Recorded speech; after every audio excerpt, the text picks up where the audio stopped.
কবিতার নাম অন্তহীন পথের বাঁকে, কলমে মমতা চক্রবর্তী, কণ্ঠে বিপ্লব চট্টোপাধ্যায়। অন্তহীন পথের বাঁকে ক্লান্ত পায়ের হোঁচট যাপন, ঘাসলতাকে জিইয়ে রাখে প্রকৃতি ঠিক মায়ের মতন।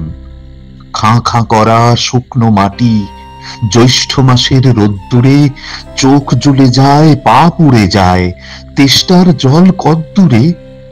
গাঁগঞ্জ শহুরে বাড়ি ভরা ইট পাটকেলে, বালুর মতো ঝরছে সময়, স্বভাব বড় বিটকেলে। গাছপালা সব কেটে উজাড়, মানুষ এত বেয়াক্কেলে। ডোবা পুকুর ভরাট করে তার উপরে দালান বাড়ি, প্রকৃতিকে ধ্বংস করে লুটছে টাকা কাঁড়ি কাঁড়ি।